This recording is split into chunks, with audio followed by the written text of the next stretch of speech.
As many of you know, Veterans Day was started in 1954. Before that, from the First World War, from 1918, it was known as Armistice Day, which was a day of peace. And at that time, up until 1954, all the churches throughout the country, throughout the world, would ring their bells at 11 a.m. on the 11th month, 11th day, at 11 o'clock. And what we as Veterans for Peace felt was that we wanted to bring back that tradition.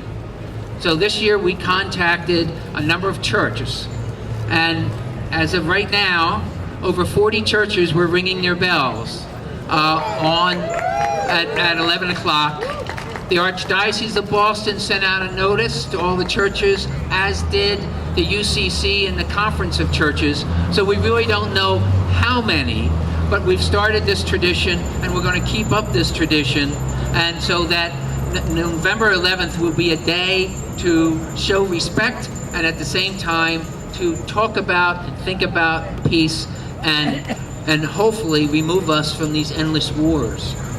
A tradition that was on Veterans Day, Armistice Day, was the ringing of the bells. So Bob Funk is going to step up, say a couple words about that, and then we'll ring a bell and we'll have 2 minutes of silence.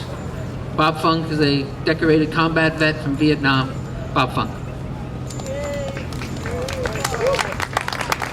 Thank you, everyone. Good afternoon, and thank you for showing up in remembrance of those who have taken the journey that someday we'll all take. Unfortunately, theirs was through violence and war. At 11 o'clock this morning, I stood on that corner and rang this bell 11 times at 11 o'clock in the morning for 11, 11, 11. I would now like to ask everyone to be pleased reflect upon what this bell means. The war was not officially over until 1919, July, I believe. But Armistice Day, on the 11th day, on the 11th hour of the 11th day of the 11th month, the shooting stopped. Germans, French, Englishmen, and American met in fields, and they were no longer enemies at that point. So at this point, I would like to ring this bell in remembrance of them and of all those who have died, both military and civilian, throughout this world, and hopefully we will have peace soon.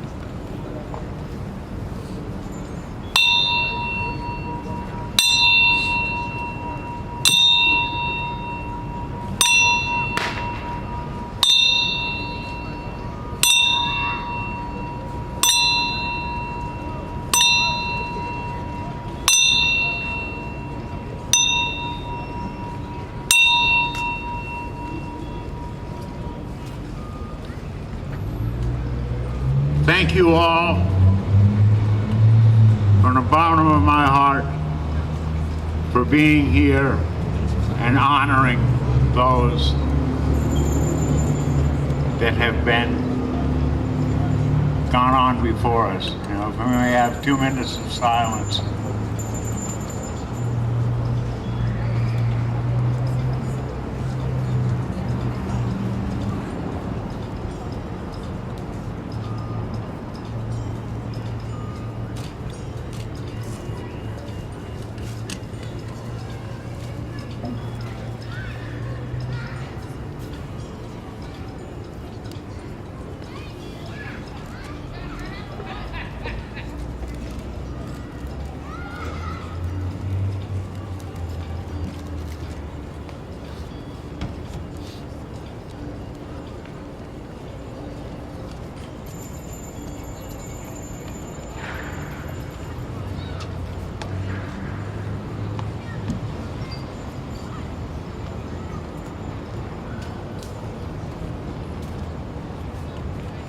Once again, thank you all for being here and showing the respect for those who have gone on before us, those who live forever young beneath the sod.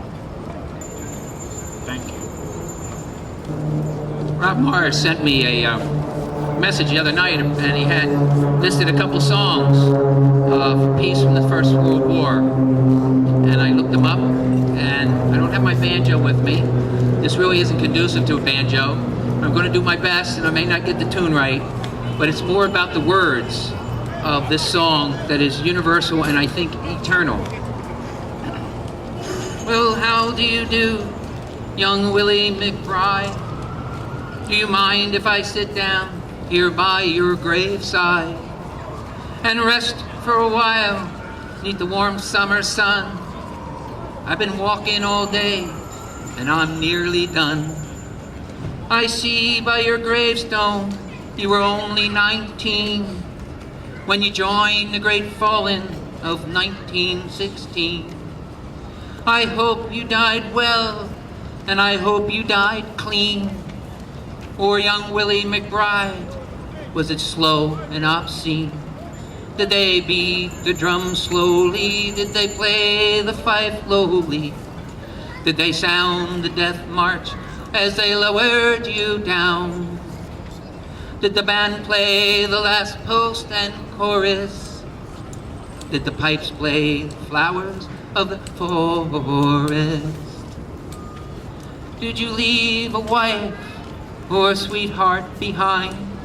In some faithful heart is your memory enshrined?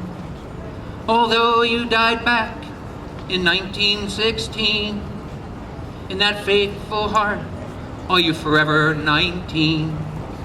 Or are you a stranger without even a name, enclosed forever behind a glass frame, in an old photograph, torn, tattered, and stained, fading to yellow in a brown leather frame? If you want to join, if you can. Did they beat the drum slowly? Did they play the fife slowly? Did they sound the death march as they lowered you down? Did the band play the last post and chorus? Did the pipes play the flowers of the forest? The sun now shines on the green fields of France. A warm summer breeze makes the red poppies dance. The trenches have vanished under the plows. There's no gas, barbed wire, there's no guns firing now. But here in this graveyard, it's still no man's land. The countless white crosses stand mute in the sand to man's blind indifference to his fellow man, to a whole generation that was butchered and damned. Did they beat the drum slowly? Did they play the fife lowly? Did they sound the death march as they lowered you down? Did the band play the last post and chorus? Did the pipes play flowers of the forest? Now, Willie McBride, I can't help wonder why. Do those who lie here know why they did die? And did they believe when they answered the call? Did they really believe this war would end wars? Well, the sorrow, the suffering, the glory, the pain, the killing and dying was all done in vain. For young Willie McBride, it's all happened again, and again, and again, and again, and again. Did they beat the drum slowly? Did they play the fife lowly? Did they sound the death march as they lowered you down? Did the band play the last post and chorus? Did the pipes play the flowers of the forest?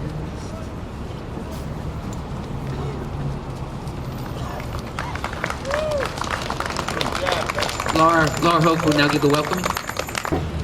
As Pat mentioned, this was the first year that we tried to get houses of worship across the Commonwealth to ring their bells at 11 o'clock. And as he said, we had pretty good success for our first year. I just want to mention that the congregations we know of that are participating are from all over the Commonwealth. They represent at least 8 different faith traditions. And I find this really hopeful, even though it's symbolic, of course, to ring your bells. It's important because I believe all people in the community of faith need to be called back to the purpose of working for peace. All the world's great religions have as a core value kindness toward others and peace. And it's so easy to get away from this very basic fact. So I wanted to offer 2 very short words of peace. The first is quite ancient, actually. It's from a Hindu saint, Tulsidas. This was written in the 1600s, and it's a very basic truth. He wrote, "This and this alone is true religion, to serve thy brethren. This is sin above all other sin, to harm thy brethren. In such a faith is happiness, in lack of it is misery and pain." The other words I wanted to share, also brief, are by the first fully ordained Christian woman minister, Olympia Brown, back in 1863. She wrote, "We can never make the world safe by fighting. Every nation must learn that the people of all nations are children of God and must share the wealth of the world. You may say this is impracticable, far away, can never be accomplished, but it is the work we are all appointed to do."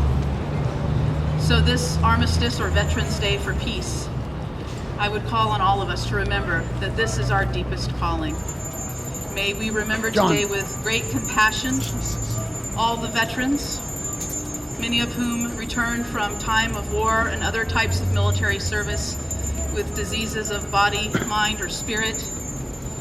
We remember today with great compassion their families and caregivers. We remember today with great compassion all victims of war, military victims, and far too often the civilian victims. And we remember, of course, today with great compassion the men and women currently serving in the armed forces. And may we do all we can to bring them home safely and soon. May it be so. Blessed be, and amen.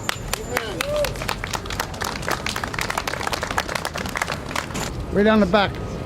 Doug has, for the last couple of years, Doug has talked prior to what we do here about Armistice Day and how we should really try to get the churches.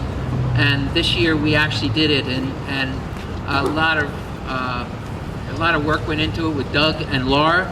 Laura is a minister at Andover UU, and she reached out to a lot of her fellow ministers, and so I just want to give them a little recognition, but I also want to thank them for the effort to get this effort started that we hope will grow in the next few years. Doug and Laura, thank you.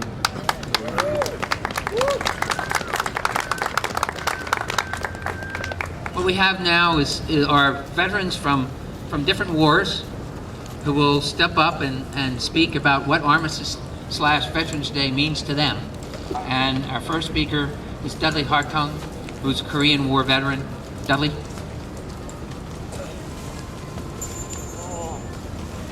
Yeah, I was in Korea. How did Korean War start? Well, back in close to the mic, okay. In 1900, Japan took over Korea, and it was a Japanese colony, I guess. After the war, Korea was broken up into 2 pieces, with the 38th parallel cutting off the 2 pieces. Both sides, the North and the South, were controlled by dictators, Kim Il-sung in the north and Syngman Rhee in the south. And for the next few years, there were incursions going in both directions from the north to the south, trying to go and take territory or whatever. Then in 1950, in June of 1950, North Korea sent 75,000 soldiers into South Korea. They were a very well-trained army. They had a lot of good equipment, what have you. The South Korean army was relatively inexperienced, small, and was not very effective. And so the North Koreans really did a lot of damage to South Korea, obviously, and they moved well down into the country. They came in June. In July, the Americans came in to back up the South Koreans. And the Americans also had to back up, the United Nations also voted to stop the North Koreans from coming in. Incidentally, before this big invasion by the 75,000 North Korean troops, there had been something like 20,000 people killed in these incursions and what have you. So the Korean War went on, and it was a pretty heavy-duty war.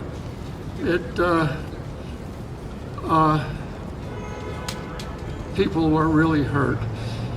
And then in a couple of years, 3 years later, 1953, the war finally came to an end. And the North Koreans returned or stayed in north, and it was a demilitarized zone between the two, but there still was never a peace. There was just an armistice. In the war, there were something like 5 million people killed, including 40,000 American troops and what have you. It was not a nice war. The peace in Korea is very nice. I don't feel terrible about the Americans, what the Americans did there, because if the Americans had not come, South Korea would have been decimated. The South Koreans were very friendly to us. This is contrasted to some of the other wars that we've gotten into. You could walk into the village at nighttime alone and not fear that someone would go and do something to you. That is in South Korea, obviously, not North Korea.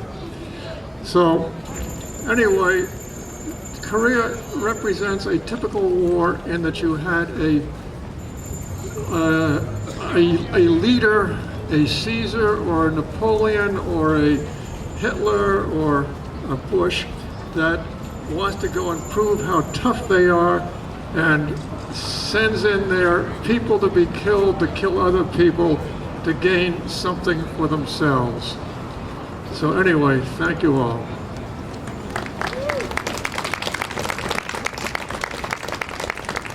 Thank you, Dudley. Our next speaker is from the Vietnam War. I've introduced before, Bob Funk.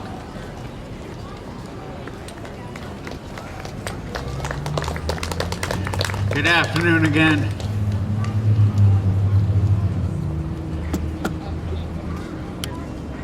Give me a second to just collect my thoughts here. Before, when I spoke of World War I being the war to end all wars, obviously that didn't work. We've been at war more often since then than before then. After Dudley was in Korea, Eisenhower decided to send some troops into Vietnam. That escalated tremendously under Johnson, under the lie of the Tonkin incident. I got there in 1969 after Tet. My first tour there was in the infantry, and it was hell. War is hell. I killed people that I didn't know, that might have grown up to be doctors, farmers, whatever. I called in artillery, and I called in mortar fire on people I didn't know, that I didn't hate, that it had done nothing to me. After I got out the first time, I went back in as a medic. And I began to realize through an epiphany that saving lives far outreaches taking them.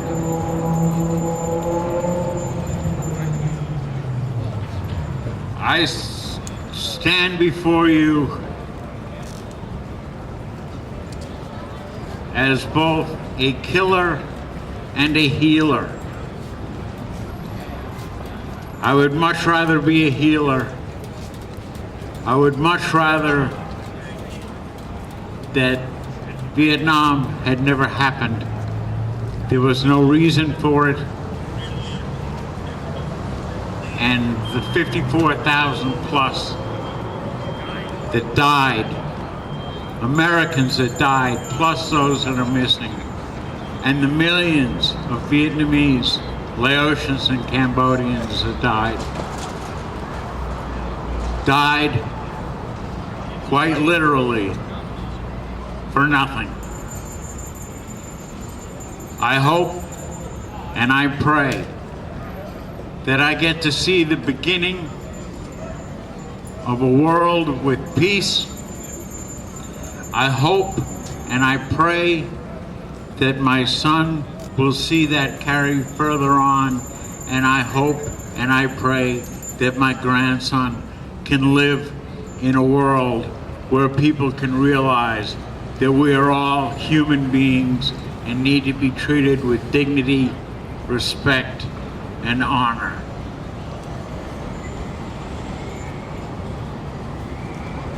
The Army thought it was a great deal to go into war. Politicians think it's a great deal to go into war.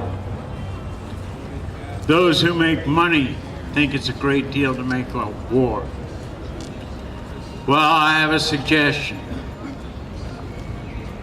Out of those three sections, you draft them all. You make them privates.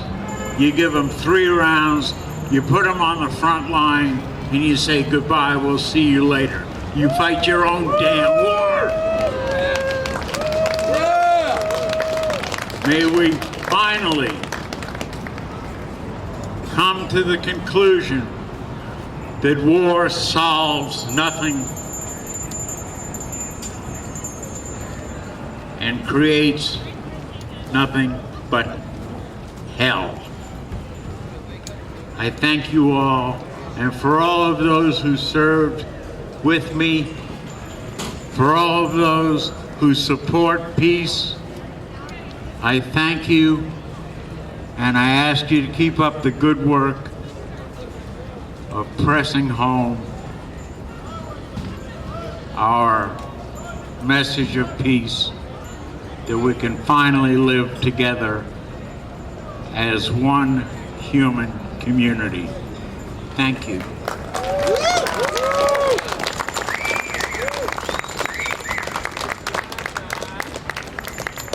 Our next speaker is from the Iraq War, Mike Spinato. Mike. Good afternoon. I have some prepared remarks. I'll try to speak loudly. I want everybody to hear this. I first want to share a little bit of the resolution passed by the United States Congress in 1926 regarding Armistice Day. Whereas the 11th of November, 1918 marked the cessation of the most destructive, sanguinary, and far-reaching war in human annals, and the resumption by the people of the United States of peaceful relations with other nations, which we hope may never again be severed. And whereas it is fitting that the recurring anniversary of this date should be commemorated with thanksgiving and prayer, and exercises designed to perpetuate peace through goodwill and mutual understanding between nations. As we stand here 87 years after Armistice Day was imbued with these words, I feel inspired to rededicate my resolve both to working towards the intended purpose of such a symbolic day, as well as continuing to reveal the violent hypocrisy that has spanned U.S. foreign policy during this time. What a rare occasion indeed, Armistice Day, that the policymakers would be aligned with soldiers and victims in their realization about the utter devastation of war and the need to truly end it. An alignment that we desperately implore the American public to make as well. This campaign of awareness is emotionally exhausting, and we have our ups and downs. I certainly have had mine. I am grateful for knowing many here today and being part of several inspiring organizations dedicated to justice and solidarity. These affiliations always ensure my downs do not carry me away. I will share these affiliations momentarily, but first I want to share a message. To my older veteran brothers and sisters, I thank you for your relentless work and your steadfast friendship. To those who always understood our unjust violent history, I am humbled to be in your presence. For your conscientious objections to our past forced military service and our current voluntary military service probably exceeds the number of veterans coming back disillusioned of war. And this number is often ignored, cast aside conveniently as irrelevant. But your decision is important to our history, our dialogue, and our relationships. Today I can say that I stand here as a voluntary conscientious objector, a status that binds us all together, and a status that is politically crucial. To my brothers and sisters of the ongoing conflicts who struggle, and no Memorial Day, no Veterans Day, no misplaced public gratitude for service could ever assuage the pain and suffering, I say hold on. Find us. Let us find you. Help us to find you.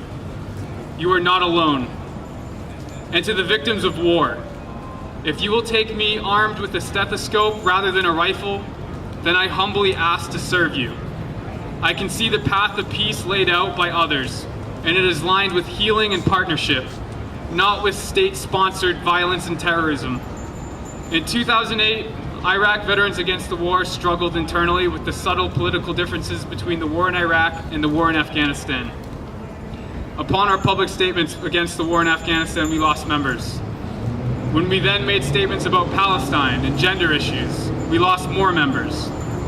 What is left now is a core group with a connected understanding of how interrelated the culture of war is with the culture of life here in America. We cannot talk about the process of militarism in one location of the world without being overwhelmed by the connections and patterns happening in another location. And so, as an organization, we have sought a new mission. We have dedicated ourselves to the effort of confronting U.S. militarism. And now Boston Iraq Veterans Against the War is reforming amidst this new refocusing energy. Between IVAW, Warrior Writers, Veterans for Peace, Partners in Health, and the William Joyner Institute, I have been able to move forward with my life. But more important, forward in a direction that unifies my passion and commitment to social justice with an ability to serve the less fortunate, forgotten, marginalized, and exploited people of our country and the world. The Justice for Iraq Project is a new organization that I recently started with Ross Caputi, another Marine veteran. It is inspired by the work done at Partners in Health and the William Joyner Institute. We are a human rights advocacy and humanitarian assistance organization at the beginning stages of relations with hospitals in Baghdad, Fallujah, and Nasiriyah. But we don't have to travel far to find people struggling. Warrior Writers is a therapeutic writing workshop for veterans and military family members. It allows us to express our experiences through writing. And writing in this context is powerful and effective. We are excited to have the chapter return to Boston. As of this month, we will be holding monthly workshops at the New England Shelter for Homeless Veterans. This particular workshop is a much needed way for us to foster relationships with our brothers and sisters who have fallen on hard times. Please find me to learn more about all of these efforts going on in Boston. I look forward to this new surge of dedication and vision and to our collaboration with as many people in our community as we rededicate our resolve to ending the atrocity of war. Thank you.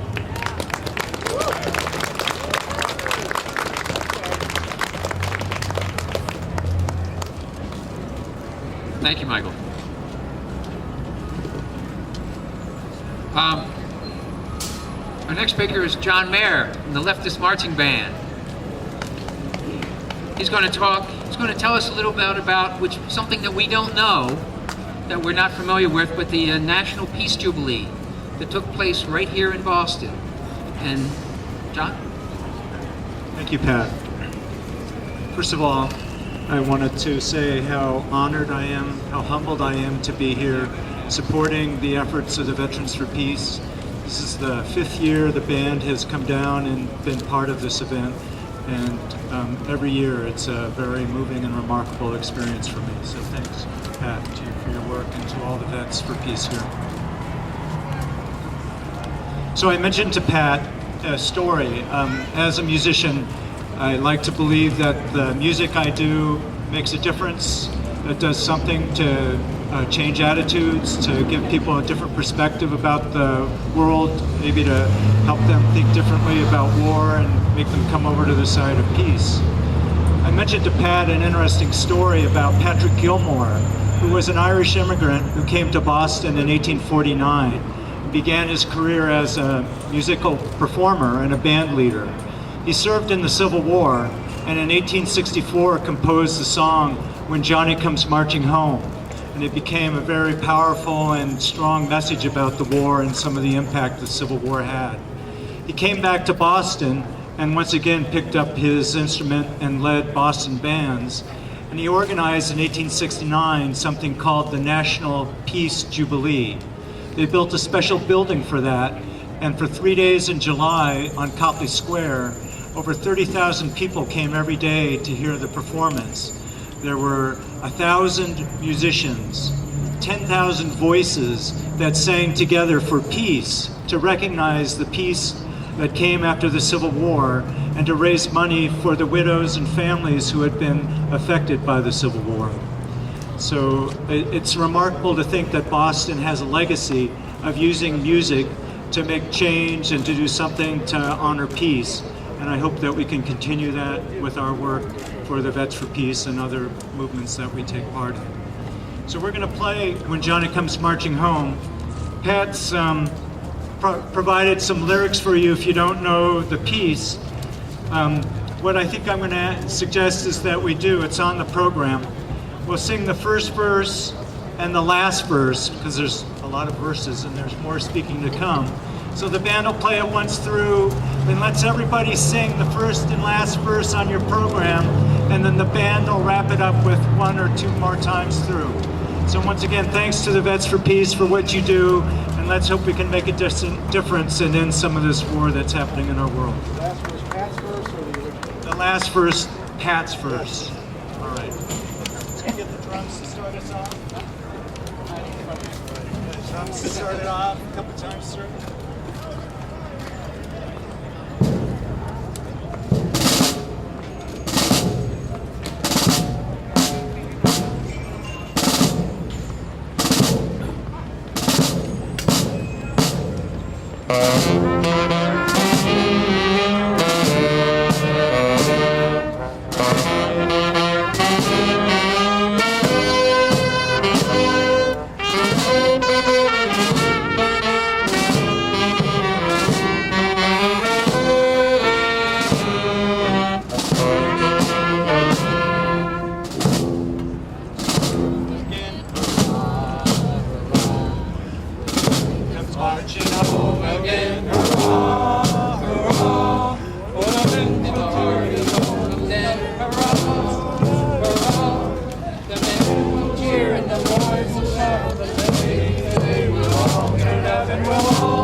marching home again. Hurrah, hurrah.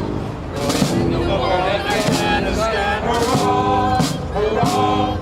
We'll end the war and pound the drums to kill them. We take them home and we'll all feel gay when Johnny comes marching home.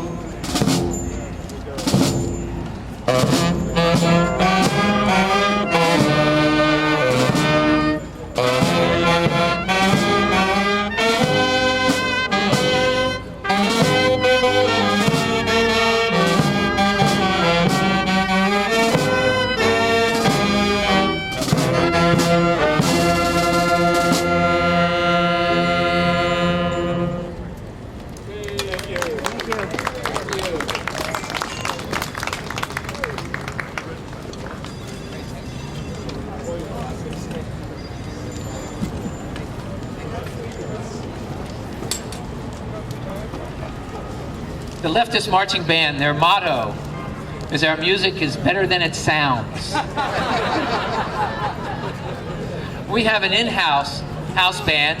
On December 4th, we're going to be having our fundraiser at Johnny D's. Who's got the flyers for Johnny D's? Everyone here should come to Johnny D's.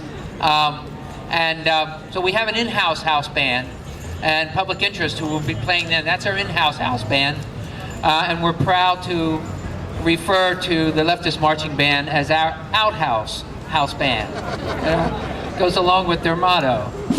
So we have a sister that is in prison right now, and hopefully she will be released in the near future, hopefully, if we all keep working at it. And now is going to give you an update on Chelsea Manning. Before I start, I have some prepared remarks, but before I start, I'd like to point out that there's a petition campaign from the Manning Support Network, and we have copies of the petition for you to sign. They're individual petitions. You can sign them right here, and also we'll collect them for you today, and if you don't have a chance to do it, you can take one and you can mail it into Courage to Resist. There's an address right on the petition. But that's one of the central things we'll be doing over the next period to try to free our sister, Chelsea Manning. I'm going to start my prepared remarks right now. Can you hear me here? The headlines of summer are now still. The verdict, the legal verdict, if not the verdict of history, in the case of the United States versus Private First Class Bradley Manning has been proclaimed guilty on 20 of 22 counts. The draconian 35-year sentence has been imposed by the cruel, blatantly pro-government military judge, Colonel Lynn. The media pundits and commentators, too, have had their say, mainly that stern justice has been served by the conviction. A conviction in keeping with their own desire to keep things secret from us and not let some lowly enlisted soldier expose their house of cards. Some, like the ostrich-like New York Times, balked a little at the excessive sentence and then moved on. Others had a momentary titter when Bradley turned into Chelsea to express her real gender, and then they too moved on. All is quiet now. The case is yesterday's news, now long outside the 24/7 cycle interest. In their eyes, Chelsea Manning has had her 15 minutes of fame, and now she is reduced to just another military prisoner confined to the maximum security barracks out in the prairies of Kansas at Fort Leavenworth to face an uncertain future. Chelsea Manning now also faces the hard fate that occurs in almost all political prisoner cases. During the hard time, while waiting for the slow compass appeals process to work its way through the military and civilian courts of appeal. Waits in the near term for a possible reduction in sentence by the convening officer of Private Manning's court-martial, who has the authority to do so for the Washington Military District, General Buchanan, who is based at Fort McNair. And waits too, candidly, with fading hopes for some short way home presidential pardon from a president who wrongfully interjected himself into the case with his comments early on. That pardon campaign took a serious turn for the worse when the post-conviction Amnesty International private Manning support network, White House online petition failed, falling far short of getting the required 100,000 signatures that would have forced the Obama administration to address the question posed by the petition. Chelsea must also face the very real fall-off that has occurred in the fervent public support and activity around her case now that the verdict and sentence are in and the media interest is shut down around the case. There will be fewer periodic public rallies around the world from Afghanistan to the States on her behalf, reflecting a diffusion of focus now that supporters are not riveted to the public presence at trial. The long list of those celebrities and average citizens who have contributed their names, their time, their money, and their energies have and will fall off on behalf of our heroic WikiLeaks whistleblower as well. Even strong and committed supporters who have led the Manning efforts here in Boston have decided to pursue other less public strategies to gain Chelsea's freedom, to fight that battle for her freedom on other fronts, from fundraising events to contacting any governmental officials who will grease the way to the president to give us a hearing on the pardon application. And that last point that I just mentioned is really the crux of the matter. The struggle continues until Chelsea is free. That is where Veterans for Peace comes in. People who have served in the military, who have gotten religion on the right side of the angels on the questions of war and peace, and who have stood in solidarity with and defense of Chelsea Manning since the beginning of her incarceration. All of us, whether we served in wars or in peacetime, went through the rigors and madness of basic training, where hoary old drill sergeant beat us over the head with the notion that you had to take care of your buddy, that your survival, and by this they meant in the heat of battle, depending on us buying into that concept. Any veteran can tell you many stories about how in the end their involvement with the military came down to just that embedded idea when the deal went down and the dust settled. Not letting your buddies down, not leaving your buddies behind. Whether most of those drilled-in military concepts we learned are worth anything is hard to judge. Fear and recklessness may in fact play a larger role. Nevertheless, we can take that not leaving your buddy behind concept and apply it here. However we may end up providing support to Chelsea Manning, it is with the understanding that she is our buddy. We will not leave our sister behind. Remember that. Remember this as well. President Barack Obama, pardon Chelsea Manning now. Thank you. Good afternoon, everyone. My name is Bruce McDonald. I'm the Vice Coordinator of the Smedley Butler Brigade of Veterans for Peace. Close to the mic, he says. 5 months after the end of World War II, General Dwight Eisenhower, who was the Supreme Commander of Allied forces in Europe, said, quote, "I hate war as only a soldier who has lived it can, only as one who has seen its brutality, its futility, its stupidity." We Veterans for Peace hope that you have heard something today that will motivate you, that will energize you to turn toward peace and away from war. For you veterans, please consider joining Veterans for Peace, as Pat says, and joining the Smedley D. Butler Brigade. We're one of the most active chapters in the country, and we would love to have you in our ranks. For you non-veterans, we ask you to help us in our mission to abolish war as an instrument of national policy. Become informed about what your government is doing. Question your elected officials. Get involved.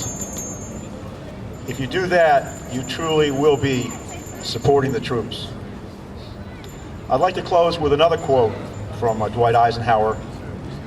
This one was when he was in his 7th year as President of the United States in 1959. Quote, "I like to believe that people in the long run are going to do more to promote peace than our governments.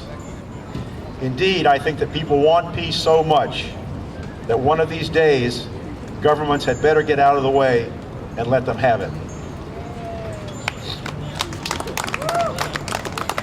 So thank you all for attending our program this afternoon.